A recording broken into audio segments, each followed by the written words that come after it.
One of the main concerns for many Kenyans living in this country is a lack of status, which means they're living here without proper documentation.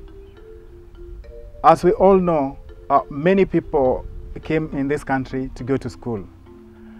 But because of the changing circumstances, especially after the 9/11, what has happened is that the US government has become very vigilant in looking for people who don't have status that are supposedly illegal living here. Even though it's being referred to as an immigrant country, whose prosperity bears strong imprints of immigrants from around the world, the US has recently turned into a death trap to millions of the so-called illegal immigrants. The rate at which many immigrants, among them hundreds of Kenyans, are being rounded up and deported back home or held in holding facilities awaiting deportation is not only unprecedented but also alarming. I would call it an epidemic. What has happened is that with the Obama administration coming into office, they have stepped up enforcement of immigration laws. The current immigration climate in the United States is very highly enforced right now.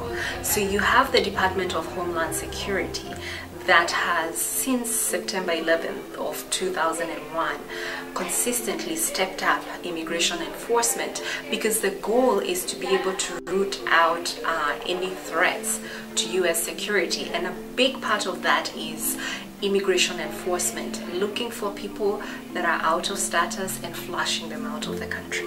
The situation is so bad that two key Kenyan immigrant lawyers based here have taken it upon themselves to warn their compatriots to avoid situations and places where their identities have to be scrutinized by the US authorities. To highlight today is immigration law. We offer services in immigration law, both individual and for people looking for employment immigration services. Now, as we all know, as part of the community, we've all have heard or gone through a couple of things because of the heightened enforcement of immigration by the US government. We all know that after September 11th, the terrain of immigration drastically changed. And so for that reason, the government, and particularly the Department of Homeland Security, is very, very vigilant in terms of enforcing immigration, keeping a tab on people. So just a few things I thought as a community we might want to talk about. It seems like the September 11 terrorist attacks on New York's Twin Towers did not just change the face and attitudes of Americans alone. It also changed the lives of an estimated close to 12 million illegal immigrants living here. I think a decade ago, for example, there was the presumption that you could send your child here and give them tuition for a year or a little bit longer, and that eventually they'll find their way around here and be able to support themselves. That in and of itself maybe worked for a number of people, and when the economy was doing well, it was easier to get a job. Even in school, students are authorized to work. But with the current economic downturn, the first thing is that jobs are harder to come by. Now, that means if you don't have your tuition, it's going to be a lot harder for you to, work in the limited way that you are as a student. Hardest hit by the crackdowns are Kenyan students who, incidentally, form the majority of Kenyans in the US. Most came here as students, and therefore their stay in the US is dependent upon the student visa, which requires them to stay in college and attain a specific number of credit hours in any given semester. A large majority of Kenyans come under the F1 student visa, and I know that the US State Department has issued statistics showing that fact. Now, when Kenyans come here as students, most of them face a lot of challenges due to the stringent requirements that are put in place for maintaining status as students.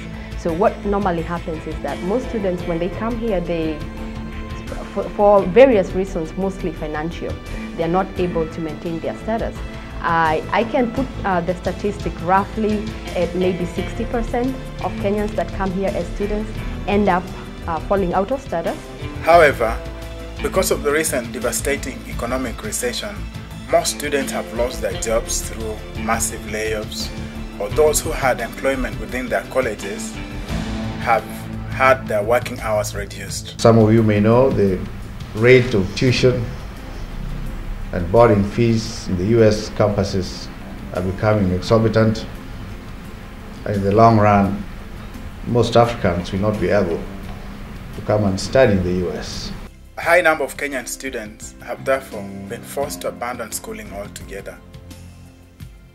And unlike in the past when many would go for many years unnoticed, these days, immediately one loses student visa status, one is immediately reported to the authorities, and their identity is widely circulated within the law enforcement agencies.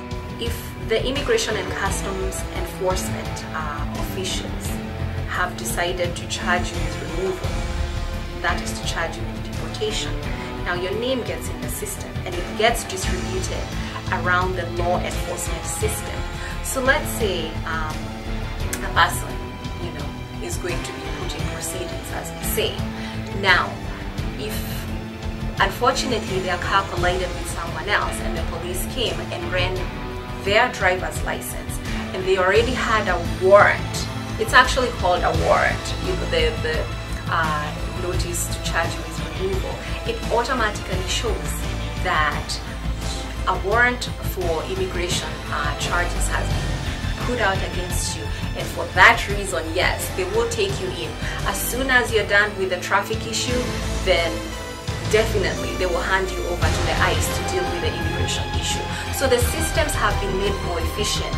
They've been linked in a way, and that is because there is a definite push for stricter immigration enforcement. That's why when Kenyans are being nabbed through petty offenses as traffic violations and even domestic quarrels that require background checks on one's identity once the police gets involved.